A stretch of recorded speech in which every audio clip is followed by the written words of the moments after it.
Bright ಉತ್ಸವ ಅಂತ ಕನ್ನಡ ಭವನದಲ್ಲಿ ಬಹಳ ಅದ್ದೂರಿಯಾಗಿ ಮಾಡ್ತಿದ್ದೀರಿ. ಏನಿದ್ರು ಉದ್ದೇಶ? ಮಕ್ಕಳಿಗೆ ಕಲಿಕಾ ಜೊತೆಯಲ್ಲಿ ಈ ಸಾಂಸ್ಕೃತಿಕ ಕಾರ್ಯಕ್ರಮಗಳನ್ನು ಕೂಡ ಆಯೋಜನೆ ಮಾಡಿದ್ದೀರಿ. ಏನು ಹೇಳ್ತೀರಿ? ಯಾವ ರೀತಿ ಫೀಲ್ ಆಗುತ್ತೆ? ಹೌದು, ತುಂಬಾ ಸಂತೋಷ ಆಗ್ತಾ ಇದೆ. ಇದು ಏನಕ್ಕೆ ಮಾಡ್ತೀವಿ ಅಂದರೆ ವಿದ್ಯಾಭ್ಯಾಸನೇ ಮುಖ್ಯ ಇಲ್ಲ, ವಿದ್ಯಾಭ್ಯಾಸ ಜೊತೆಯಲ್ಲಿ ಮಕ್ಕಳಿಗೆ ಚಟುವಟಿಕೆ ಸಹ ಇರಬೇಕು. ಅದರಿಂದ ಅವ್ರಿಗೆ ಎರಡು ಕಡೆನೂ ಗಮನ ಇರುತ್ತೆ, ಅದರಲ್ಲಿ ಭಾಗವಹಿಸಬೇಕು ಮತ್ತು ಓದಬೇಕು ಅನ್ನೋದು ಆಸಕ್ತಿ ಬರುತ್ತೆ. ಆ ರೀಸನ್ನಿಂದ ನಾವು ವರ್ಷಕ್ಕೊಮ್ಮೆ ಡಿಫ್ರೆಂಟ್ ಪ್ರೋಗ್ರಾಮ್ಸ್ ಮಾಡ್ತೀವಿ.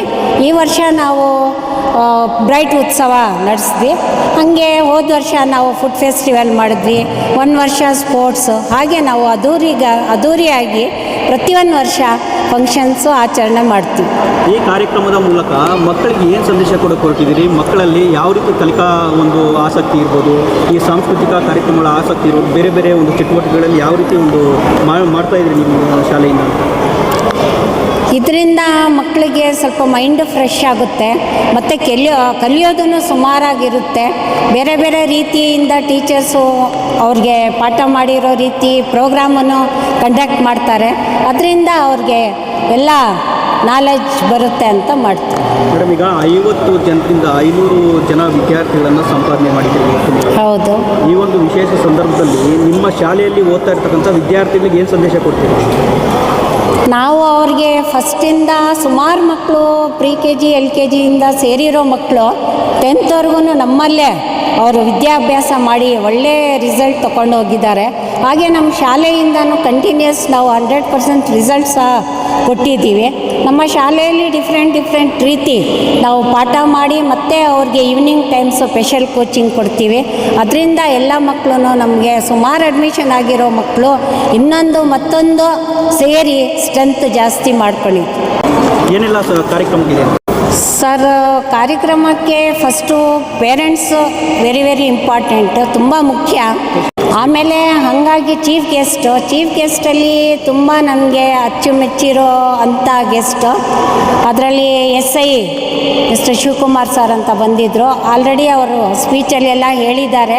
ಫಸ್ಟು ನನ್ನ ಶಾಲೆಯಲ್ಲಿ ಫ್ರೀಯಾಗಿ ಸರ್ವಿಸ್ ಮಾಡಿದರು. ತುಂಬಾ ಆತ್ಮೀಯತೆಯಿಂದ ಇದೆ ಅವ್ರಿಗೆ. ಅವರು SI ಆಗೋವರೆಗೂ ನನ್ನ ಸಹಕಾರ ಅವ್ರಿಗೆ ಫೋನ್ ಮುಖಾಂತರ ಹೇಗಿದೆಯಾ, ಏನು ಓದ್ತಾ ಇದ್ದೀರಾ ಅಂತ. ಇವಾಗ ಅವ್ರು ಒಳ್ಳೆ ಪೋಸ್ಟ್ ಬಂದಿದ್ದಾರೆ. ಆ ಸಂತೋಷದಿಂದ ನಾವು ಅವ್ರಿಗೆ ಸೆಲೆಕ್ಟ್ ಮಾಡಿ ಆಸ್ ಎ ಗೆಸ್ಟ್ ಅಂತ ಇನ್ವೈಟ್ ಮಾಡಿದ್ವಿ.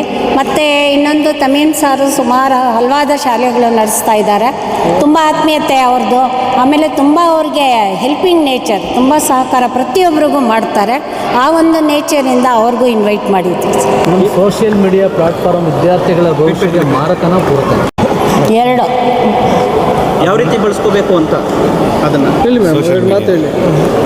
ಈಗ ಚಿಕ್ಕ ಮಕ್ಕಳು ಸೋಷಿಯಲ್ ಮೀಡಿಯಾಗೆ ಅಡಿಕ್ಟ್ ಆಗಿದ್ದಾರೆ. ಓದೋದು ಬಿಟ್ಟು ಮೊಬೈಲ್ ಕೊಟ್ರೆ ಒಂದು ರೀತಿ ಅದು ಊಟ ತಿನ್ನೋದಾಗಲಿ, ಆಟ ಏನು ಮಾಡೋದಾಗಲಿ ಆ ರೀತಿ ಆಗಿಬಿಟ್ಟಿದೆ. ಈಗ ಅದು ಪೂರಕನ ಮಾರಕನ ವಿದ್ಯಾರ್ಥಿಗಳಿಗೆ ಅಂತ ಯಾವ ರೀತಿ ಬಳಸ್ಕೋಬೇಕು? ನಿಮ್ಮ ಶಾಲೆ ಮಕ್ಕಳು ಯಾವ ರೀತಿ ಸೋಷಿಯಲ್ ಮೀಡಿಯಾ? ಈ ಕ್ವಶನ್ಗೆ ನಾನು ಆನ್ಸರ್ ಕೊಡೋಕ್ಕೆ ಸ್ವಲ್ಪ ಕಷ್ಟ ಆಗ್ತಾ ಇದೆ. ಯಾಕಂದರೆ ನಿಮ್ಗೆ ಗೊತ್ತಿರೋ ಹಾಗೆ ಪ್ರತಿಯೊಂದು ಶಾಲೆಯಲ್ಲಿ, ಪ್ರತಿಯೊಂದು ಮನೆಯಲ್ಲಿ ಇವಾಗ ಮನೆಯಲ್ಲೋ ನಾನು ಒಂದು ಟ್ರಿಪ್ ಮಕ್ಳಿಗೆ ಕರ್ಕೊಂಡು ಹೋಗಿದ್ದೆ. ಕೇವಲ ಓನ್ಲಿ 6 ತಿಂಗಳು ಮಗು, ಪೇರೆಂಟ್ಸು ಇಬ್ಬರು ಕರ್ಕೊಂಡು ಬಂದಿದ್ದಾರೆ ಫನ್ ವರ್ಲ್ಡ್ಗೆ.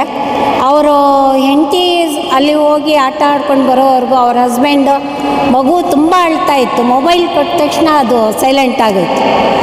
ಆ ಥರ ಇದೆ ಅದು.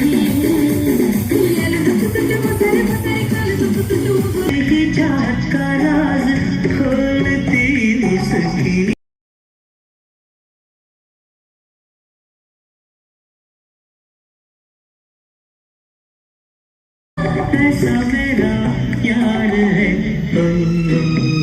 पहला प्यार है।